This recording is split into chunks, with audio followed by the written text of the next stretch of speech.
저는 오늘 봉독교회 말씀 가지고 멈출 수 있는 기회를 놓쳐 망한 사람이라는 제목으로 여러분과 좀 말씀을 나누겠습니다. 오늘 본문은 헤롯 왕의 이야기죠. 뭐 왕이라고 표현하긴 그렇습니다. 어쨌든 마가는 그를 헤롯 왕이라고 부르니까 헤롯에 대한 이야기입니다. 갈릴리를 다스렸던 분봉왕 중에 하나죠.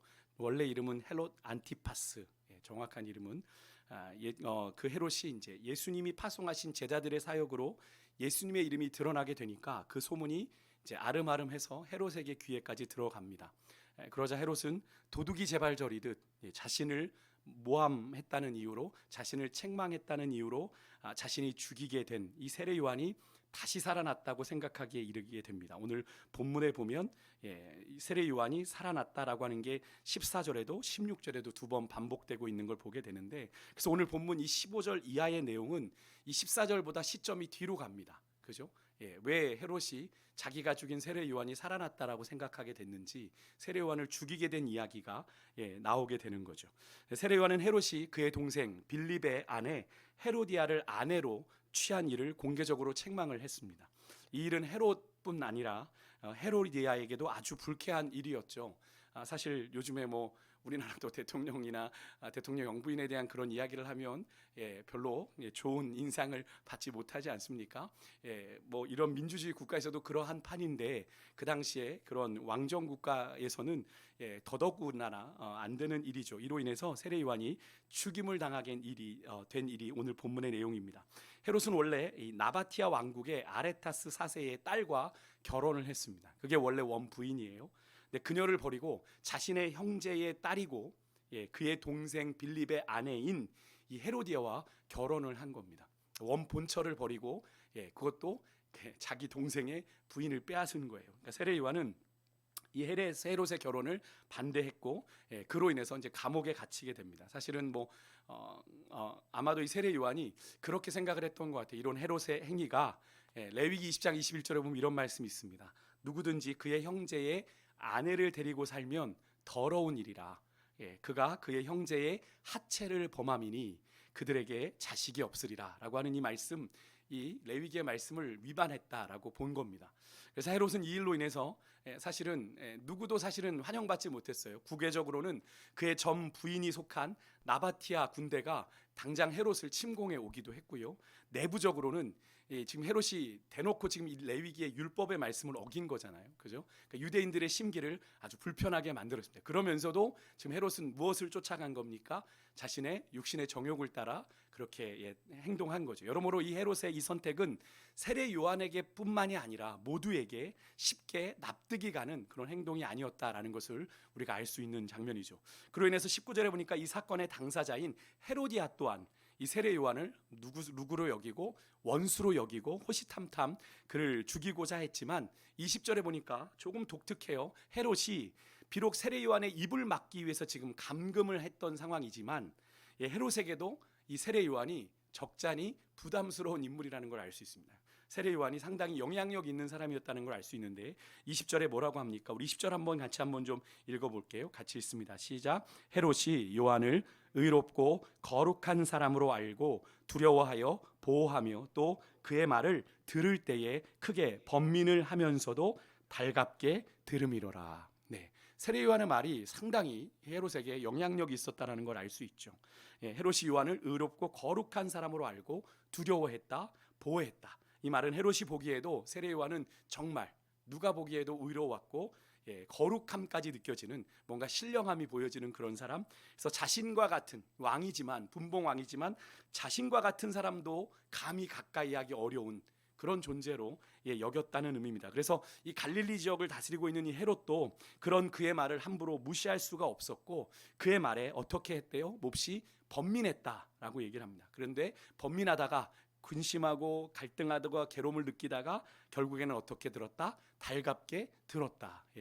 그래서 세례 요한을 보호해 주기도 했다. 듣고 생각해 보니까 그의 말이 맞았던 경우가 많거든요. 그래서 세례 요한의 말을 들었다라고 성경을 기록하는데, 그러니까 지금 헤롯이 자신의 결혼에 대해서 이제 대놓고 책망하는 세례 요한의 입을 막기 위해서 그를 지금 현재 왕궁에 감금하기는 했습니다만 그를 죽일 생각은 없었던 겁니다. 그를 죽일 생각까지는 전혀 없는 상태인데 그런데 이대로 가다가는 요한이 이제 세례 요한의 말을 어떻게 해요? 결국에는 달갑게 여기죠.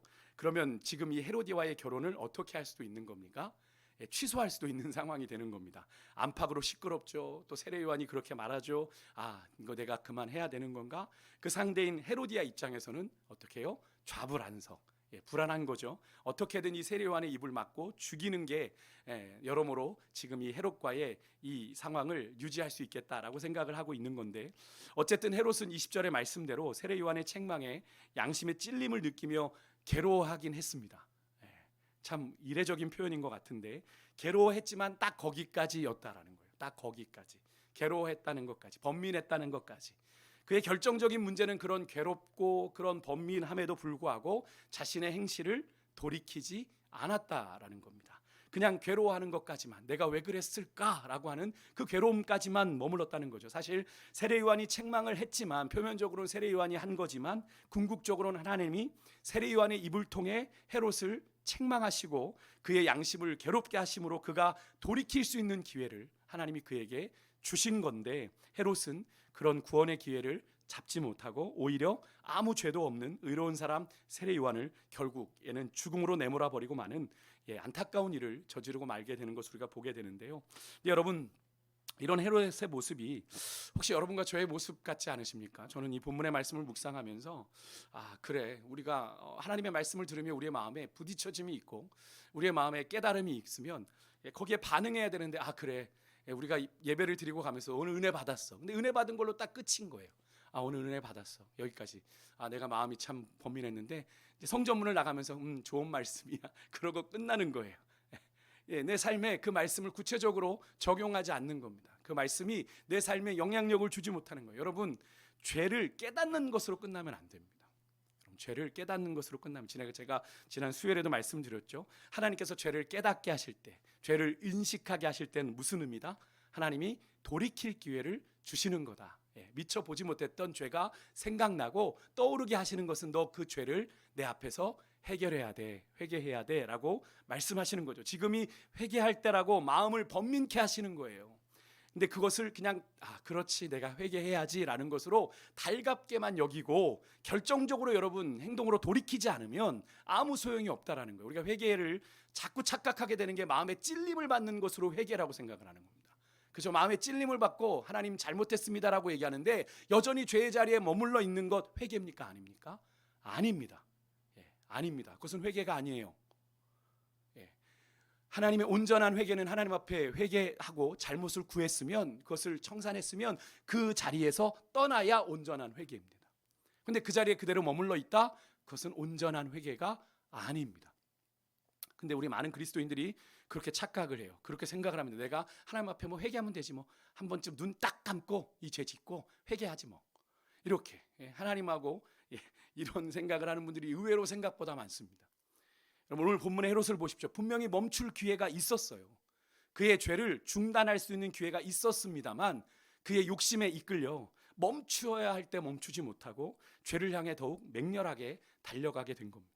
사실 결정적인 포인트가 있었잖아요. 여러분 잘 들으십시오. 하나님이 아무리 깨닫게 하셔도 내가 결단하고 멈추지 않으면 안 됩니다.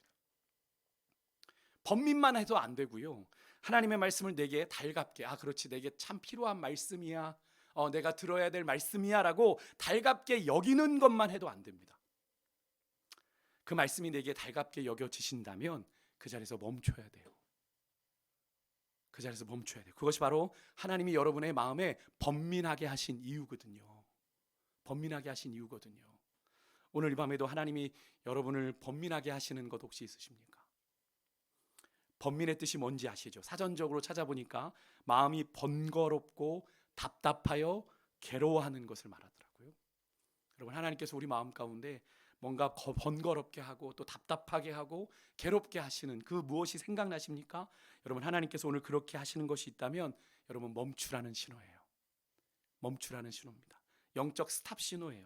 우리나라는 좀 덜합니다만 여러분, 미국의 교통문화 중에 가장 엄격한 중에 하나가, 제가 예전에도 말씀드렸는데 길에 스탑 사인, 이렇게 스탑 이렇게 딱 쓰여 있으면 무조건 그 앞에서 서야 됩니다. 무조건 그 앞에서 서서 3초건 5초건 멈춰야 돼요. 그러지 않으면 어디서 경찰이 나타났는지 그 스탑 사인 위반으로 해서 딱지를 뗍니다. 그것이 아주 좀 강력한 내규거든요. 우리는 그냥 뭐 멈춤 사인이 있어도 그냥 뭐 이렇게 대충 둘러보고 쓱 지나가잖아요. 그러면 이제 미국에서는 얄짤없이 딱 티켓을 띱니다. 근데 미국은 딱 그래서 모든 차들이 스탑 사인이 있으면 누가 보든 누가 건너는 사람이 있든 없든 그냥 그 자리에서 서서 3초를 혹은 5초를 머물렀다 출발을 하게 되어 있습니다. 상당히 저는 합리적이라는 생각이 듭니다. 그 앞에서 누가 지나든. 그래서 주변을 충분히 주의 깊게 살필 수 있게 만드는 건데요. 여러분, 하나님 마찬가지입니다. 영적으로 하나님이 우리를 번민함으로 여러분에게 스탑 사인을 보내시면 우리가 우선적으로 뭘 해야 되냐면 무조건 멈춰야 됩니다.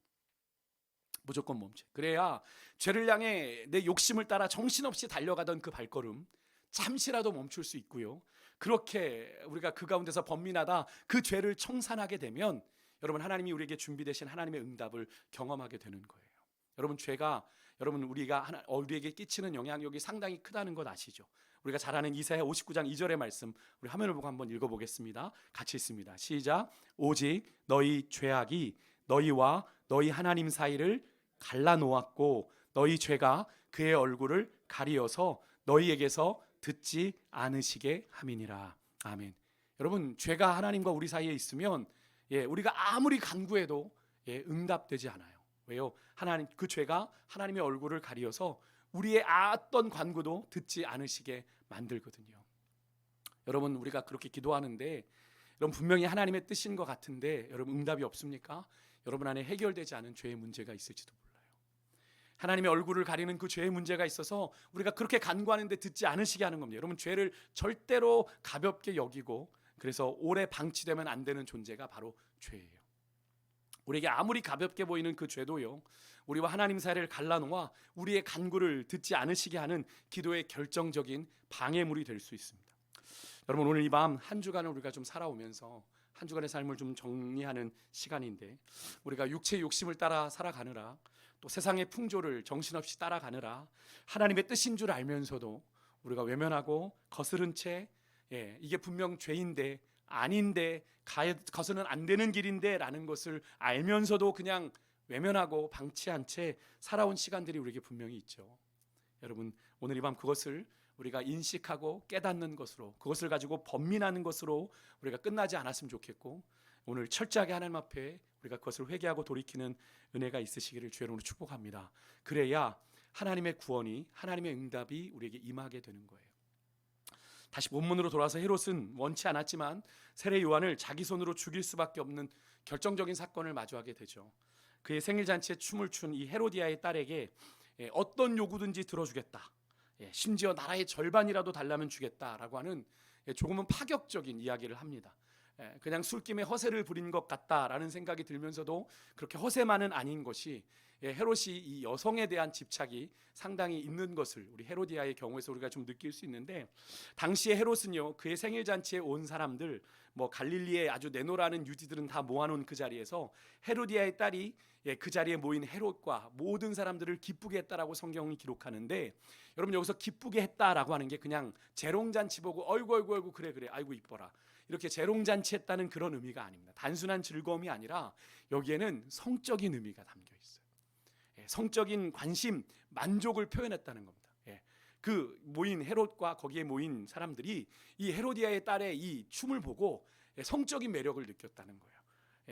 그러니까 이 헤롯이 22절에 보면 그를 소녀라고 부르는데, 그러면 이게 헤롯이 뭔가 이게 요즘 말하는 소아 성애자인가, 이런 오해도 우리가 할 수 있는데 그런 의미가 아니고요. 이건 좀 너무한 거 아닌가 싶은데, 여기에 소녀라는 단어가 어떤 의미냐면, 에스더가 나아갈 때, 에스더가 그 결혼의 자리에 나아갈 때 그때 결혼 정년기의 여인을 가리키는 표현입니다. 소녀라고 우리는 번역했지만 결혼 정년기의 여인, 가장 아름다울 때이지 않습니까? 가장 이쁠 때잖아요. 그러니까 이 헤로디아의 이 딸의 춤은 단순히 재롱이 아니라, 어린아이 10살 11살 아이의 재롱이 아니라 제법 성숙한 여인의 아주 매력적인 춤이었던 것을 우리가 알 수 있는데요. 그렇게 헤로디아의 딸에게 정말 헤롯은 반했습니다.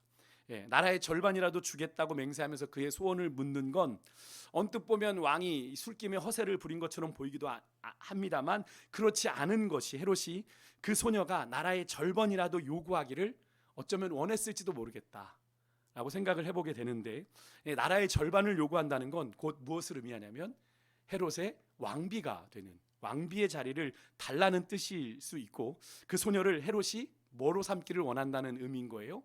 자신의 왕비로 삼을 수 있는 명분이 되기 때문에, 이 딸이 내가 무엇이든 들어주겠다고 했는데 나라의 절반을 달라네, 내 아내로 삼아야 되겠군. 거기다가 지금 한창 동생의 부인을 뺏어와서, 그죠? 나라 안팎으로 어려움을 겪고 있는 헤롯의 입장에서는 지금 이 헤로디아의 딸과의 결혼은 전혀 문제될 것이 없거든요. 그러니까 은근히 지금 헤로디아의 이 딸과의 혼인을 은근히 기대하면서 그런 말을 던진 겁니다. 한마디로 그냥 툭 던지면서 이 밑밥을 누가 헤로디아의 딸이 좀 이렇게 물어주기를 바라는 마음으로 이야기를 한 거예요. 헤로디아는 나라의 절반이라도 기꺼이 주겠다는 이 헤롯의 말을 듣고 헤롯의 속셈을 헤로디아 어머니는 눈치를 챘습니다. 이 헤롯이라는 인간이 저 내 딸에게 지금 마음이 뺏겼구나. 자기 딸이 이 나라의 절반을 차지하면 어떻게 되는 거예요? 자기가 어머니긴 합니다만, 그죠? 자신의 몫이, 지금 자기가 자리하고 있는 이 왕비의 자리가 위태로워지는 거죠. 그래서 헤롯이 이 안팎으로 시끄러운 자기와 이혼하고 자신의 딸과 지금 얼마든지 결혼하고 싶어 한다는 것을 이 헤로디아는 본능적으로 알았던 겁니다. 그래서 헤로디아가 요구한 게 뭐냐면 자신의 왕위를 지킬 수 있는 유일한 방법, 더 이상 세례 요한이 이야기하지 못하게 하자. 그래서 세례 요한의 목을 요구한 겁니다. 이혼당할 수 있는 그런 위험을 제거하고자 하는 선택이었던 거예요. 아마도 헤로디아는 이 헤롯이 세례 요한을 감금하기는 했지만 그의 입을 막으려고, 자꾸 떠들어지면 안 되잖아요, 그죠? 자꾸 여론몰이하면 안 되잖아요. 그러니까 감금하긴 했지만 그의 말에 헤롯이 지금 번민하고 흔들리고 있다는 것을 아마 눈치챘을 겁니다, 그죠? 헤로디아는 늘 헤롯의 곁을 지켰던 사람이니까 그의 말이나 그의 행동이나 그것을 보면서 느낄 수 있죠. 언젠가는 헤롯이 그런 세례 요한의 말을 오늘 성경에 기록한 대로 달갑게 여기고 안 되겠어 헤로디아, 우리 헤어져 라고 얘기할 수 있는 그런 상황이기 때문에 여러 가지 부수적인 위험을 감수하고 헤로디아가 이런 계략을 감행한 것 아닌가, 그렇게 얘기하는 학자들도 있더라고요. 일부러 헤로디아의 딸, 매력적인 딸을 이렇게 등장시켜서 헤롯의 마음을 빼앗은 것 아닌가, 이렇게 얘기하는 학자들도 있는데 충분히 가능한 이야기가 아닐까라는 생각을 해보게 됩니다. 이런 헤로디아의 모습에서 엘리야를 죽이는데 혈안이 된 이세벨의 그런 아주 표독스러운 모습이 떠오르기도 하는데요. 사람들은 은근히 자신의 체면을 지키는 데 관심이 많습니다. 안 그런 척하면서도 자기의 체면을 지키고 싶어하죠. 그래서 이 체면 때문에 되도록이면 부끄러운 일, 수치스러운 일들을 안 하려고 하기도 합니다만 그 정도가 심하면 반대로 분수에 맞지 않는 행동들을 하게 되죠. 그래서 난처한 경우에 있는 것을 보기도 하는데 이런 겁니다. 형편에 맞지 않는 집과 자동차 구입해서, 요즘에 그런 사람들 뭐라고 하죠? 하우스 푸어라고 하고 카푸어라고 하죠. 형편이 안 되면서 집을 아주 거창한 걸 사가지고 그 집 대출비 갚느라 뭐 겉으로는 되게 그럴싸하게 살지만 아주 어렵게 사는, 아주 차를 수억각 되는 차를 사가지고 형편도 안 되면서 이렇게 뽀대고 다니면서 자기를 과시하는 그런 사람들, 그런 사람들이 바로 그런 경우죠. 체면을 잘못 지킨 경우입니다. 오늘 본문의 헤롯이 그렇게 과도한 체면 칠해를 한 사람이에요. 그가 앞에서도 말씀드렸지만 헤로디아의 딸이 춤을 추는 모습을 보면서 그는 세상의 쾌락에 흠뻑 빠졌습니다. 그 안에 욕정이 막 타올랐어요. 그래서 무엇이라도 주겠다, 그죠? 나라의 절반이라도 주겠다라고 하는 파격적인 요구를 한 겁니다. 자기 기분에 겨워서 사람들 앞에서 정말 다시 주워 담을 수 없는 그런 이야기를 했는데 그것을 그냥 한 게 아니에요. 여기 보면 맹세했다라고 이야기를 합니다. 맹세. 맹세했다라는 표현이 나오는 것을 보면 23절에 또 맹세하기를 이렇게 되어 있거든요. 그러니까 이게 다시 주워 담을 수 없는, 왕이어도 주워 담을 수 없는 겁니다. 그러니까 그녀가 부탁하는 일에만 무엇이든지 나라의 절반이라도 주겠다는 약속을 하게 되는데, 앞에서 말한 것처럼 차라리 헤롯의 바램처럼 이 헤로디아의 딸이 나라의 절반이라도 달라고 했으면 좋으련만 어머니 헤로디아의 사주를 받은 이 딸은 세례 요한의 목을 요구하게 되는데 26절에 헤롯의 반응을 보십시오. 얼씨구나 하고 세례 요한을 죽였습니까? 아닙니다. 심히 근심했다. 제가 아까도 말씀드렸죠. 헤롯은 세례 요한을 죽이고 싶은 마음이 없었습니다. 어쨌든 자기에게 자꾸 불리한 여론몰이를 하는 세례요한의 입을 막고 싶어서 감금했을 뿐인데, 지금 갑자기 헤로디아의 딸이 그의 목을 달라 하니 지금 헤롯은 근심하지 않을 수 없는 거죠. 왜? 헤롯은 세례 요한에 대해서 가지고 있는 마음이 진심이었거든요. 그를 의롭고 거룩하게 보았고, 그래서 정말 두려워하는 마음도 있었어요. 함부로 건들 수 있을까? 그런데 그제서야 이제 깨닫는 거죠. 헤로디아의 딸의 그 요구를 들으면서 헤롯이 깨닫습니다. 내가 엄청난 실언을 했구나. 내가 엄청난 실언을 했구나. 사실 깨닫게 되는데, 하지만 헤롯은 사람들 앞에서 자신의 그런 이 분봉왕으로서, 갈릴리를 다스리는 이 분봉왕으로서의 체면을 세우기 위해서 잘못된 일인 줄 알면서도 결국 세례 요한을 참수하라는 명령을 내리게 되죠. 참 안타까운 장면입니다. 경솔하게 한 말이 어떻게 얼마나 고통스러운 책임이 뒤따르게 되는지를 우리가 볼 수 있는 그런 장면인데요. 사실 잘못된 약속이라면 지키지 않고 차라리 불이익을 당하는 게 낫는데, 자기 체면, 이 헤롯은 자기 위신을 지키려고 이 죄 없는 사람의 생명을 빼앗는 일, 결코 가벼운 일 아닌데 그 일을 하게 되죠. 여러분, 최소한 그리스도인이라면 여러분, 내 체면이 깎이더라도, 내 위신이 깎여지더라도, 체면을 구기더라도 잘못된 결정은 내려서는 안 되는 거죠. 그죠? 잘못된 일을 타협해서는 안 되는 거죠. 자신이 비난받게 되더라도, 그죠? 그러다도 잘못된 길인 것을 분명히 깨닫게 된다면 지체하지 말고 거기에서 돌이켜야 되는 게 맞는 거죠. 여러분, 당장의 수모를 모면하려고 거짓말하면 나중에는 더 감당하기 어려운 상황들을 만나게 되는 것 여러분 경험해 보지 않으셨습니까? 내가 잠깐 이 순간을 모면하기 위해서 거짓말했어요. 그죠?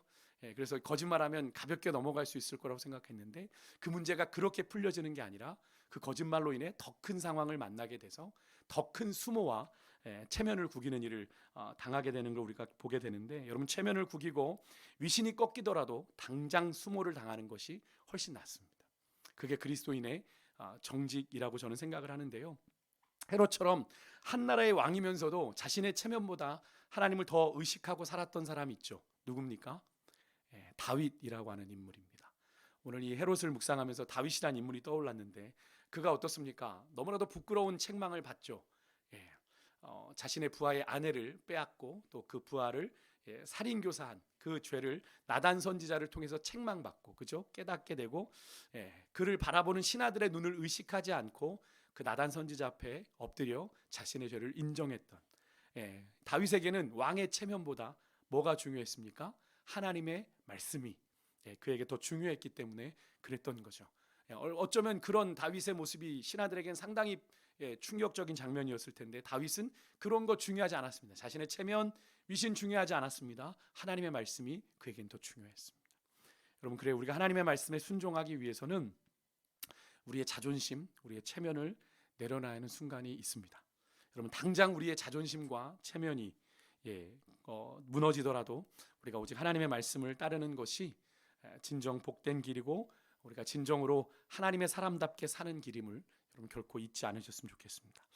여러분, 오늘 헤롯은요, 하나님께서 세례 요한을 통해 자신을 책망하시는 말씀을 듣고 번민도 하고 그 말씀을 내게 참 달가운 말씀이다라고 여겼던 사람입니다. 여러분, 저는 이 장면을 보면서 헤롯에게도 하나님이 긍휼을 베푸시고자 그에게 구원의 기회를 주셨구나. 그죠? 이 말은 그래도 이 헤롯이 말씀에 반응을 했다라는 거예요. 그죠? 그런데 거기까지 말씀에 대한 마음의 동요는 있었는지 모르지만 그 말씀에 제대로 반응하지 못하고 돌이키지 않으므로 용서받을 기회를 놓쳤을 뿐 아니라 사람들 앞에서 체면을 세우느라 의롭고 거룩한 사람인 세례 요한을 죽이는 더 큰 죄로 나아가는 그런 모습을 우리가 보게 되었는데요. 여러분, 사람을 의식하면 이런 어리석은 선택을 하게 되는 겁니다. 당장 부끄러움을 당하더라도 하나님을 의식하고 하나님의 말씀에 순종하는 인생 되시기를 주의 이름으로 축복합니다. 오늘 이 시대가 정말 믿음을 지키기 어려운 그런 시대를 살아가는데요. 여러분, 요즘 점점 더 그런 생각을 해보게 돼요. 많은 사람들이 아니라고 하면 그 길을 잘 사람들은 가지 않으려고 합니다. 소위 말해 대세, 그죠? 보편적인 것에 따라가는 그런 군중 심리에 우리가 타협을 하게 되는데, 여러분, 믿음의 길은 절대로 군중 심리가 아니라 다수의 의견이 옳은 것 아닙니다. 여러분, 우리가 그 길을 갈 때 모두가 아니라고 해도 주님께서 말씀하신 길이 옳은 길이라면 우리가 정말로 그럼에도 불구하고 그 길을 걸어가야 되는 하나님의 사람 되어야 할 줄 믿습니다. 우리의 체면이 깎이고 우리의 위신이 떨어진다고 하더라도 내가 잘못된 결정인 걸 알면서도 다다수가 나를 바라보고 있으니까 주변에 나를 사람들이 있으니까 내가 체면 지켜야지, 그렇게 그 길을 가면 여러분 망하는 거예요. 망하는 거예요. 사람보다 누구를 더 의식해야 됩니까? 주님을 의식하는 인생 되십시오. 올해 2024년 그렇게 주님께서 여러분에게 마음속에 부딪히는 말씀 주실 때 여러분 부딪히는 말씀 번민으로 끝나면 안 돼요. 절대로 그 말씀이 내게 그래 옳은 말씀이야, 내가 들어야 됐을 말씀이야 라는 것으로 끝나면 안 돼요. 여러분 씨 뿌리는 비유를 잘 보시면 가시떨기에 뿌려진 씨앗도 길짝에 떨어진 씨앗도 돌짝밭에 떨어진 씨앗도 말씀에 대한 반응들이 다 있었어요. 그런데 길가에 새들이 먹어버렸고 돌이 기운을 막아 안 됐고 가시가 그들의 기운을 막아 자라지 못했어요. 말씀의 처음에 반응은 다 있었다는 겁니다. 말씀의 온전한 반응은 여러분 우리가 그 말씀대로 온전히 반응하며 행할 때 말씀의 능력이 우리 가운데 나타나고 그렇게 우리가 하나님의 뜻을 이루며 살아가게 되는 거죠. 우리가 그 마음을 담아서 우리가 이 시간에 함께 좀 찬양했으면 좋겠습니다. 우리 아까 마지막 불렀던 찬양입니다. 내 마음에 주를 향한 사랑이, 우리 같이 찬양하며 주님 앞에 나아가겠습니다.